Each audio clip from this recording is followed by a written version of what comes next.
Sup my bros, got a new figure and I am making an unboxing, so let's get to it.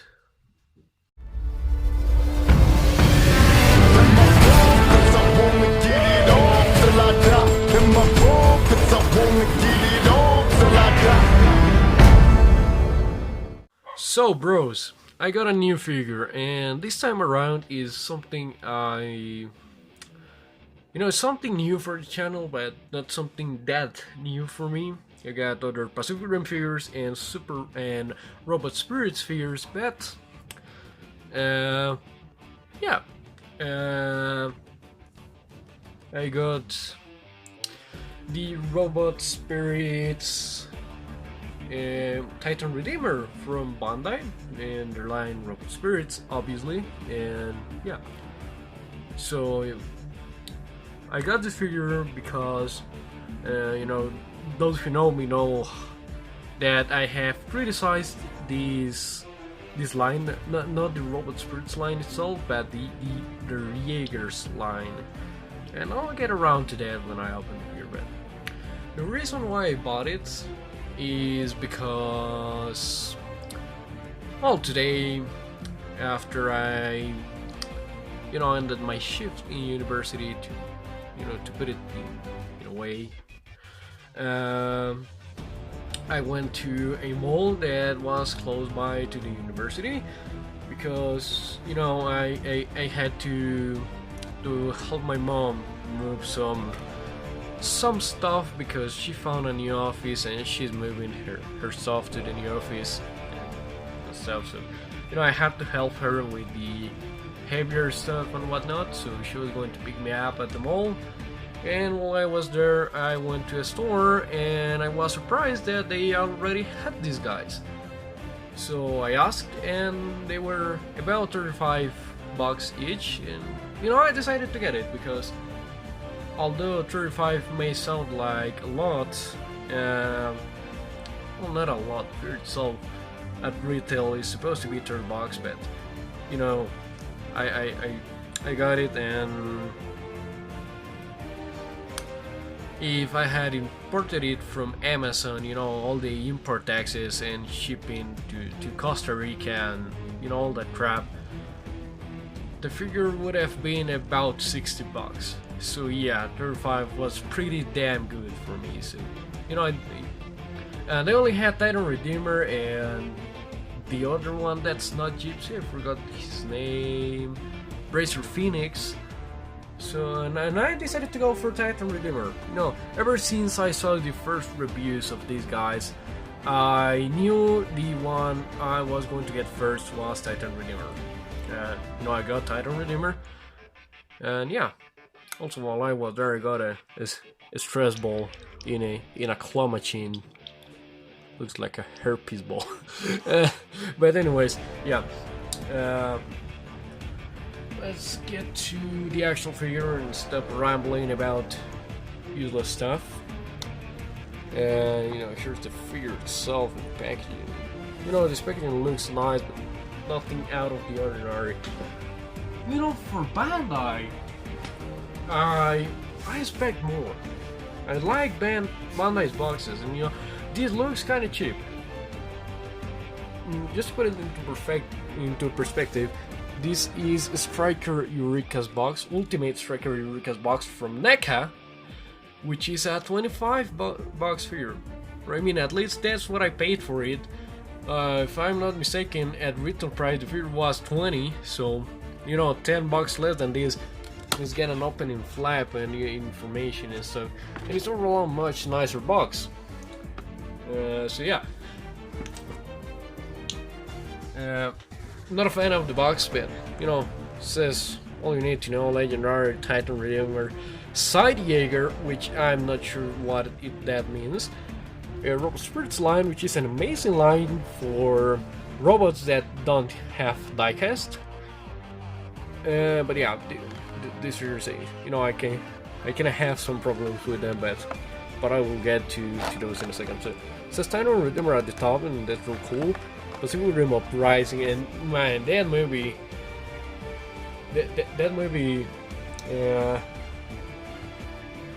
It released this Friday, I believe, and I'm super hyped for it. I am such a big fan of the first one, and even though Bryson looks like trash, I mean, I am still hyped because it looks so damn epic. And I mean, it's giant monster, giant robots fighting giant monsters. What's not to love about it? But anyways, you know, Titan Redeemer design, it says in stuff at the back. Says, you know, Titan Redeemer, Side Jaeger, built for brute force and armed with a seismic morning star. Titan Redeemer is the walking wrecking ball of the new fleet. So, oh, and also includes a scrapper minifigure, distinguished focus. There we go. So yeah, these over 24 points of articulation, if you consider. And this this character is apparently the strong guy of the film. Even though in the trailers it appears that this guy doesn't have the best of fates, and is later either replaced with Razor Phoenix or he just dies. So yeah, spoilers there. I don't know, I haven't actually seen the movie. As I said, I'm super hyped for it. Like, I cannot wait anymore. But I don't think I'll be able to go to the premiere because I'm busy with the university right now. I should be studying instead of opening a figure in front of a camera for you guys. In fact, why do we buy these figures? What kind of purpose could these extremely expensive and useless pieces of plastic have to give us? Like, you know, for the money that I have spent in figures this year, I could have used to buy a better phone or a laptop for my studies or something like that. So why do we do that? The answer is I don't fucking care. They're fucking awesome. So let's get to it. And opening this thing has got no edge anymore. I'll have to replace the blade later. Just get a new knife. That thing was cheap as fuck, boy. Anyways, opening from the side. Good God, is that? Well, here's what was behind the figure in the box, which is passing the first course, but let's get rid of that. We don't need it right now, so let's get rid of the box and take a closer look at the figure. Finally, I've been walking around with this thing all day without being able to open it. You know how hard is that? Whoa. Yeah, I buy Super Ochogokin, so I'm used to simplistic instructions, but this is on a whole other level. Look at this shit. Look at this sheet of paper. That's the instructions. Come on, guys.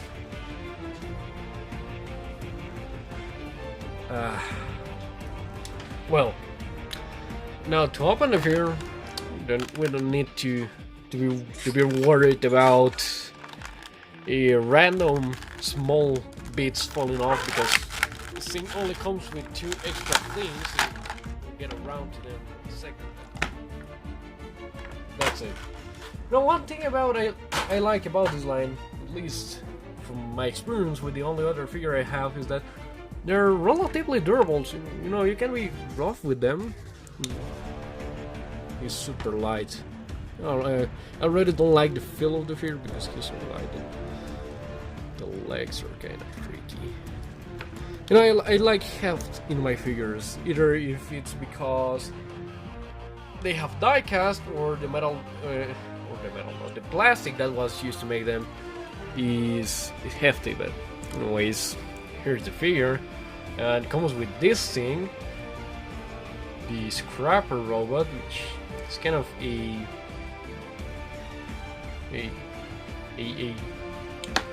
what could you call it? An illegal Jaeger made out of scrap. So,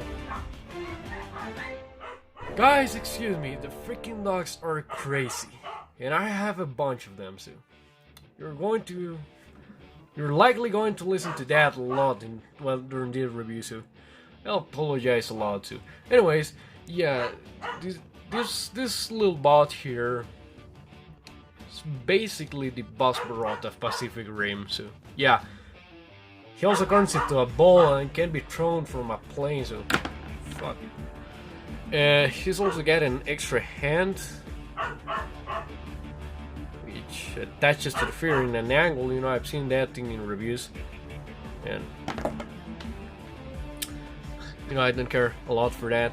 Fear doesn't really come with anything important.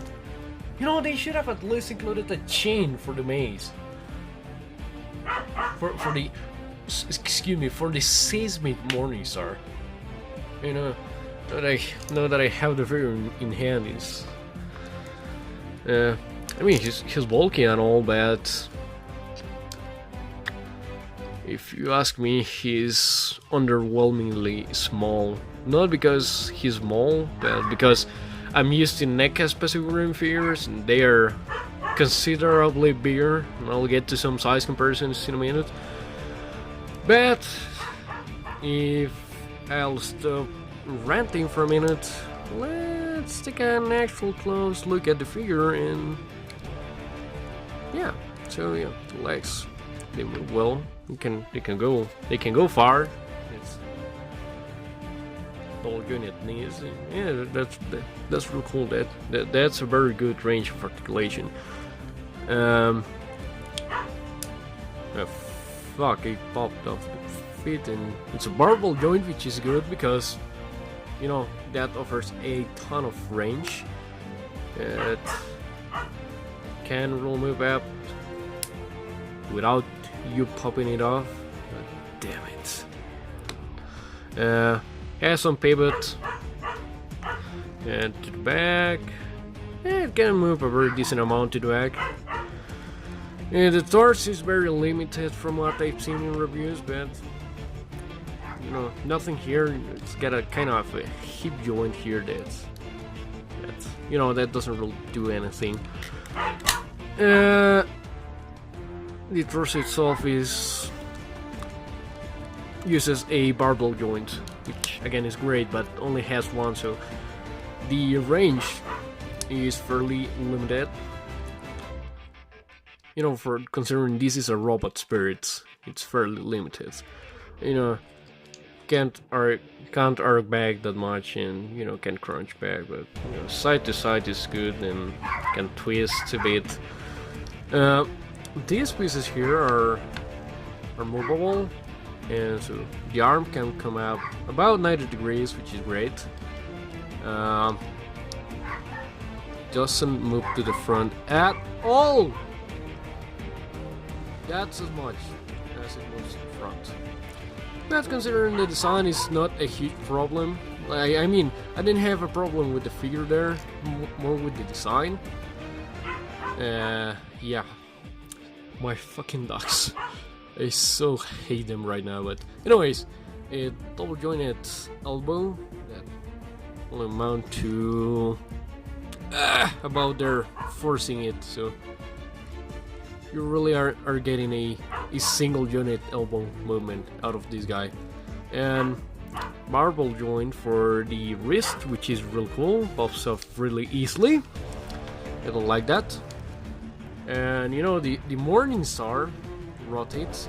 You can pull it off, and it has a baton, or you know what? Screw it. This is now a handgun. Yeah, that was stupid, but I don't care. The star itself looks really awesome. Yeah, you know, I like that. And you know, the head move a bit. You know, it's got a good range actually, because it's got two joints. Yeah, so it's a cool. You know, he's got a cool range of articulation. Yeah, he's well articulated, but he could have been better. You know, yeah. I mentioned earlier that I have criticized this particular line of fear, this particular wave of Jaegers from Robot Spirits, and the reason for that is because of the paint. And having the figure in hand doesn't help at all. Like, you know, you can't really tell how well a figure is painted until you have it in hand. And you know, I have it in hand right now, and well, I can say that this sculpted detail is for the most part really impressive. You know, I would have liked some more freaking panel lines right here in the torso, because as you can see, the legs are super detailed, and then the torso looks kind of eh. But that's not the problem here. The problem is the paint. You know, it has some decals that looks cool, but this guy only has like 3 colors, 4 tops. You know, it's got the color of the decals, gunmetal gray, the green of the figure, and some silver in. But I mean, you know, at least unlike most other Jaegers, from what I've seen, this guy actually has some paint in the back. So, you know, it's kind of the reason why I chose this guy as my introductory figure into this line, is because he had paint in the back, and you know, it's kind of a fit for him. But yeah, I mean, I don't like the paint, not at all. Because I mean, whatever paint is there is good. Like, the decals are very clean, and you know, the paint itself is clean. Whatever paint there is, that is. This guy looks bland, and you know, I don't like that. I'm paying more for this figure than I have paid for any of my Jaeger figures from NetCat, and they have substantially better paint than this. So what happened there, Bandai? Oh my god. But yeah, now that I got that out of my system, and I can continue looking at this figure, yeah, you know, to be honest, I really like it. You know, I would be lying to you if I told you that I wouldn't buy another one of these guys. However, I also want to, you know, I want to get at least one of the Diamond Select ones to compare a bit. You know, that way I can be sure.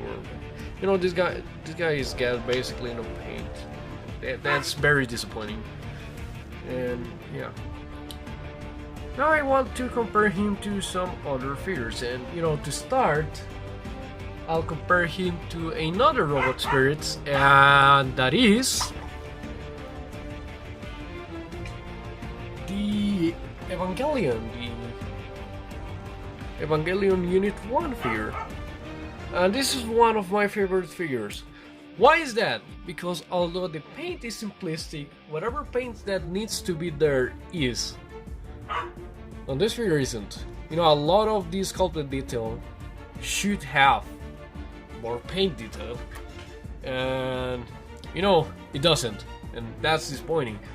But this figure, you know, and if you're wondering what happened to this, it got lost because it falls off super easily. So, you know, they're about the same size actually, about the same height. Titan Redeemer is substantially bulkier though, which is good. I like that, you know, and that looks very well into. You know, it looks like these two figures. God damn it, I hit my light. It's almost as if these two figures were in scale, because you know, the Jaegers from Pacific Rim are supposed to be around 18 meters, and the Evangelions from the Rebels are 80 meters also. So you know, I think they work very well. And, you know, this guy can punch the Eva. You know, whether an Eva or a Jaeger would win is pretty, you know, that's another subject I'm not going to discuss here. Now, to compare him with what I usually do, a Super Ochogokin I got Grandizer, which is a medium-sized Super Chigakin, and you know, Titan Redeemer is a bit taller. Yes, there you can compare. He's a bit taller, but you know, in terms of bulkiness, they're a lot more comparable than this guy and the Eva. You know, he's still a lot bigger, but Grandizer is a medium-sized Super Orochigakin, and of the smaller medium-sized Super Orochigakin. So I bet you if I brought Mazinger Zero here, he would completely dwarf this figure. But I didn't bring him here. I have other figures to compare. I have with me, for comparison, some NECA figures. And I'm doing that because, well, they're Jaegers from the first film, so you know they're comparable. And because when Bandai initially announced that they were making Pacific Rim figures, they said they were going to do it better than NECA. And you ready for this? Yep, they quite didn't manage. You can see that the sculpted detail on Cherno Alpha is at the very least comparable, if not better. And Cherno Alpha just has so much better paint, like so much better paint. They're of a similar color, so you know you can compare a lot. But, you know, this guy has these black wash and some silver dry brushing. Yeah, they and the articulation on this figure, on this Cherno Alpha, is amazing. Is easily the best articulated figure from NECA. So from Pacific Rim, like there are some other like Predators and stuff like that who are better, but you know, guys, give me a minute. The dogs are going crazy. I took care of the dogs, so they should be like more calm now. But I didn't promise anything. They're rather annoying, if I'm honest. But as I was saying, yeah, Cherno Alpha just... You know, the comparison is effectively unpainted model kit, painted model kit. Yep. That's how much the paint difference is. And you know, you can't tell me that it's because this is a simpler design. Because, you know, all the sculpted detail is there and it's arguably better, not better, but more than on Cherno Alpha. So, yeah. You know, that's kind of disappointing. But, you know, here's another NECA figure. This time around is Striker Eureka, and you can see that also they both dwarf this figure. They were each, and I paid about $25 for each also, so yeah.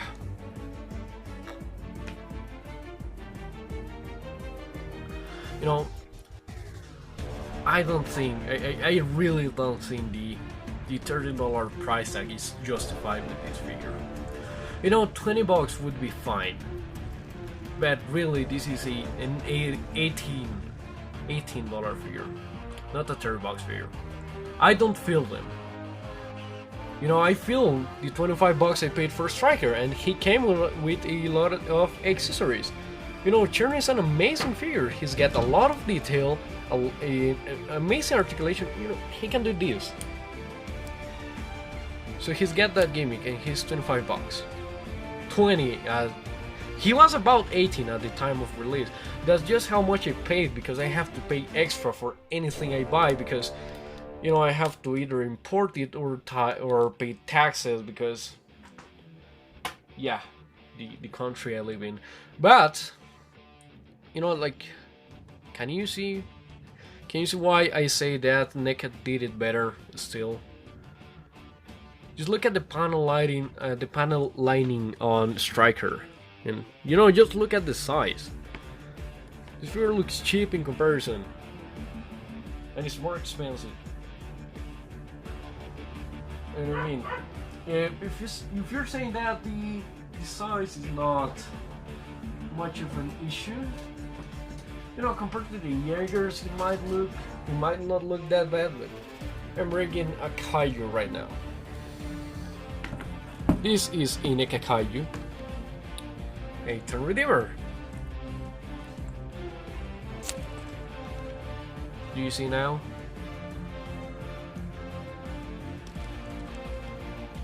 This attach is about as big as the combined Kaiju from the trailers when compared to these. Just maybe give me a second, I want to try something. I want to try.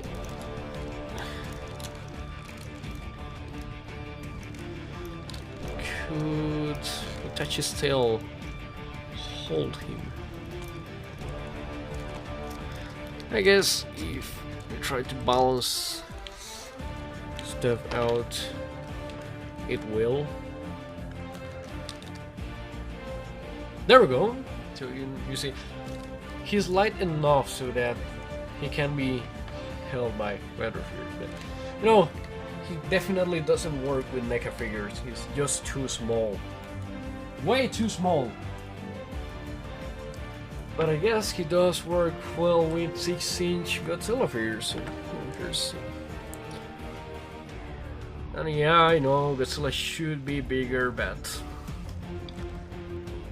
hey, that's cool. If you want him fighting with a Kaiju, you can always use your Monster Arts or a NECA Godzilla, which are about the same size.